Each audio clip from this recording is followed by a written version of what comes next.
by the Saptakala Real Estate Law Journal.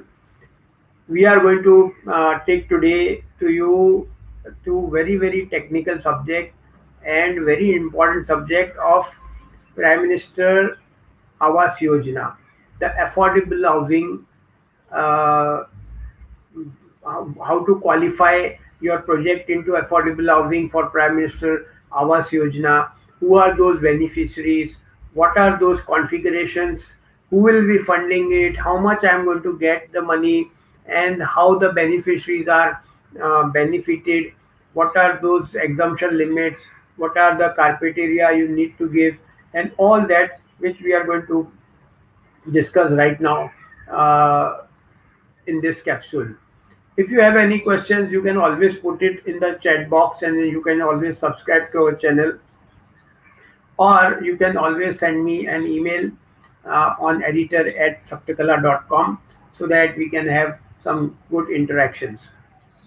Now, previous link was, yes, there was some technical error. So, but now we are now live, and we are going to speak various aspects of Pradhan Mantri Awas Yojana and how various agencies, nodal agencies, working, how you can qualify your project. So, first thing first, let us have some definitions be understood, that what are those concepts and definitions and terminologies which you need to understand before we go into the subject. The first thing is that who are the beneficiaries, who is eligible to take that affordable housing unit, and who can purchase that housing, so that to whom you are actually constructing should also get eligible to get you take your flat or your affordable housing unit. A beneficiary family, which means will comprise of husband, wife, and unmarried children.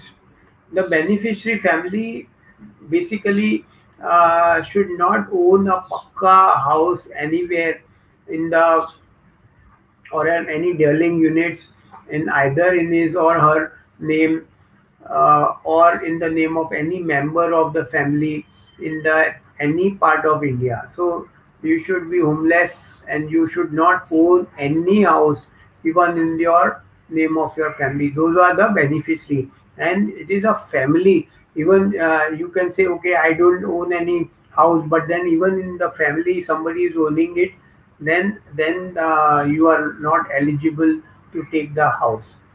Then the concept of carpet area came in, where it's what is the definition of carpet area. You and I know that MOFA, RERA, there are so many carpet area. Development control regulations also give the carpet area, but this PMI scheme is also giving carpet area definition. A definition of under the PMI is that a area enclosed within the walls or actual area to lay the carpet. That means if you lay the carpet, so that is the concept. This area does not include the thickness of the inner wall. So in RERA, it is the thickness of the inner wall or area below the internal wall. But here there is the area below the internal wall is not counted as the area of the carpet area. Then the central nodal agency or nodal agency is a nodal agency which going to disburse the finance to the private lending institutions or housing finance companies. So there was a central nodal agency which was created under the PMY. So nodal agency identified by the ministry for the purpose of the implementation of the credit link schemes or subsidy component of the mission was actually identified, and in our the central nodal agency being the National Housing Bank in our country.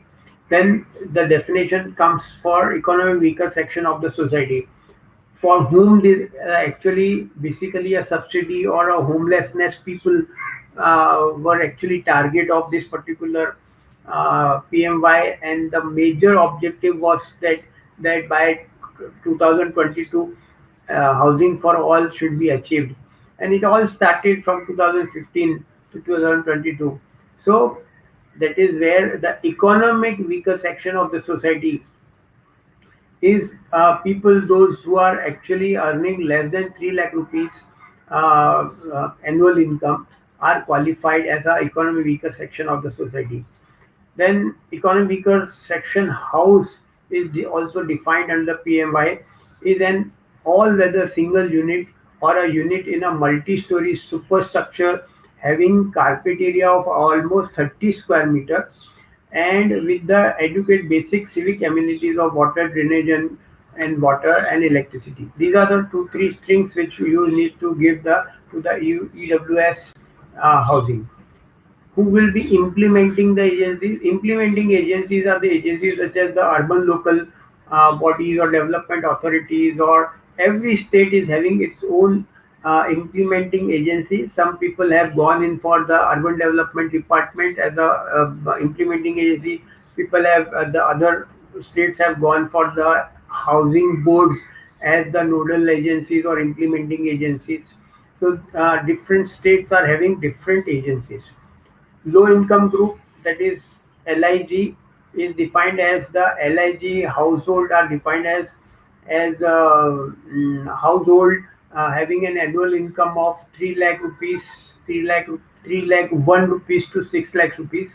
That is the low income group is there.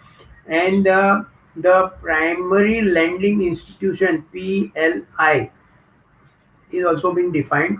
These are basically housing finance companies, scheduled commercial banks, housing finance institution, non-banking financial institution, regional rural banks, state cooperative banks, scheduled commercial banks, urban cooperative banks, small finance banks, and microfinancing institutions, non-banking financial institutions, and people those are involved into the primary lending of the microfinance.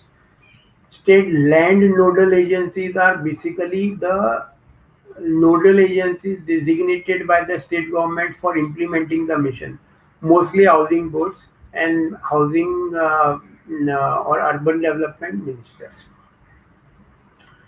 The scope of the Prime Minister Awas Yojana (PMY) is specifically urban.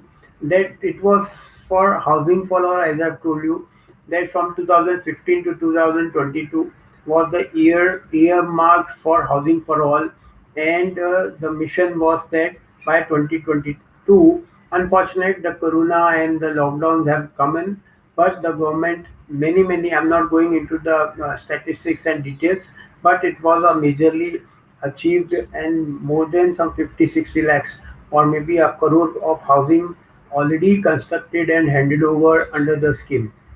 Private people also, private partnership also was done. I'll come on later stage. Now, PMY is urban is housing for all mission is basically a centrally sponsored scheme, that is the central government has sponsored, except for the component of the credit linked subsidy which will be implemented as a central sector scheme. Now a beneficiary family will be comprised husband and wife, that is I have already told you, and they should not own any pakka home. A beneficiary family will be also eligible for availing only a single benefit. That means you cannot have a multiple benefit or multiple homes under any of the existing options. Maybe a slum redevelopment or rehabilitation component with a private partner or credit link subsidy, direct subsidy to the individual beneficiary, and affordable housing in partnership as detailed in the PMY schemes. Now, the mission was started somewhere around from June 2015 and it will end 31st March 2022. May extend it also because there is a lockdown period. We have lost a lot of time into the lockdown. Now, all statutory towns, as per the census of 2011, and all the towns notified subsequently would be eligible for coverage under the mission. Now all these towns, even the state government, then it is a flexible thing. All the planned area also can be introduced by the state governments. Urban local bodies or local self-government should ensure that the individual houses under credit-linked interest subsidy should be have provision for basic civic amenities like water, electricity, and sewer. The minimum size I have already told you is 30 square meter, and the house under the mission should be designed and constructed to meet the requirement of the structural safety against the earthquake, flood, cyclone, landslide, etc., conforming to the National Building Code and to the relevant bureaus, standard bureaus or Indian standard bureaus and codes. The houses constructed, acquired, or maybe you may say constructed with the central assistant under the mission should be in the name of the female head, not the male head of the family. And this is some of the conditions which is being put forward in the mission. Now, what is the scheme? Scheme is the mission in order to expand the institutional credit flow to the housing needs of the urban poor. It will be implemented to the extent that the credit link subsidy component as a demand side interventions, and the central will directly going to put in the subsidy or credit link subsidy will be provided by the central through home loans taken by the eligible urban poor, or you can say urban poor is the economical section or the LIG. Beneficiaries of the economical section or EWS uh, and the low income group also seeking home loans from the bank, housing finance companies, and other such institutions would be eligible for an interest subsidy at a rate of 6.5% for a tenure of 20 years or during that tenure of loan, whichever is lower. The net present value of the interest subsidy will be calculated at a discount rate of 9%. Now, these are all in the mission itself. So, how a person gets the subsidy, I'm coming on that, and how much he will be eligible for that. A credit link subsidy will be available only for loan amount up to 6 lakhs and additional loan beyond 6 lakh rupees, if any. Suppose it goes more than 6 lakh rupees, then it will be on the non-subsidized rate. Interest subsidy will be credited upfront to the loan account of the beneficiaries through the lending institution, the primary lending institutions from whom you are availing the loan through the central nodal agency, and the central nodal agency directly going to put your money somewhere around 2 lakh 67,000 rupees into your account, into the loan account. And further, if suppose you are taking more than 6 lakh rupees, then it is on the non-subsidized interest rate. Now, credit link subsidy would be available for housing loans availed for the new construction and addition of the room, kitchen, toilet, etc. to the existing dwelling as an incremental housing. That means the extension of it, and the carpet area of the house being constructed or enhanced under this component of the mission should be up to 30 square meters and 60 square meter for the EWS and the LIG respectively. Now, in order to avail of this credit link subsidy, you have to have this much area minimum constructed. The beneficiary at his or her discretion can build a house of a larger area, but the interest subvention would be limited to only 6 lakh rupees and nothing more than that. Now, Housing and Urban Development Corporation, the oldest institution in our country since 1970, HUDCO, and the National Housing Bank has been identified as the central nodal agencies. So NHB and HUDCO is the central nodal agencies which actually uh, playing the role between the government and the private lending institutions. Through that channel only you are going to get the subsidies and not directly. You say that okay, government is going to pay. No, it is basically some nodal agencies who is going to control the entire flow of the credit which is coming from the government to the directly to the uh, home occupier or home purchaser. Now, the primary lending institutions can register only with the CNA, that is your central nodal agencies. By signing an MOU, they have to sign an MOU saying that okay, we are also into the affordable housing, and mostly almost 356 such housing agencies, banks, and the financial institutions already signed with the CNA, the Central Nodal Agency. The CNA will be responsible for ensuring proper implementation and monitoring of the scheme. That is how they control the finance and they are going to get it.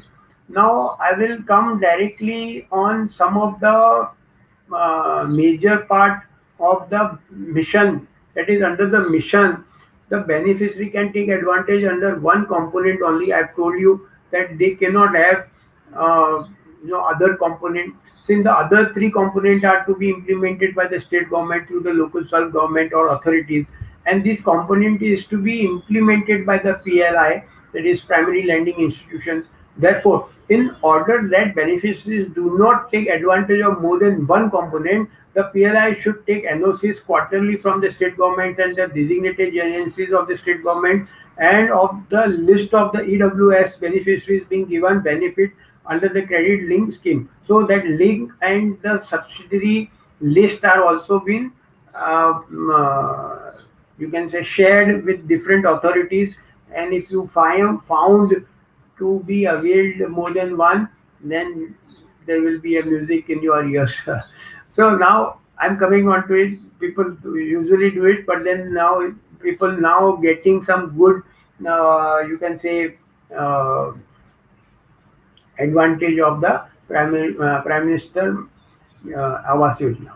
Now, moving on, that an advance subsidy will be released by the CNA at the start of the scheme, and then they will, monitor it according to their this. Now, in suppose you are Maharashtra and you are doing some affordable housing and you want to, take the PMAY, then you need to, approach the Urban Development Ministry and Urban Development Department to get you the certifications for the affordable, and your project is eligible for the Prime Minister Awas Yojana subsidy scheme. So how much I should get?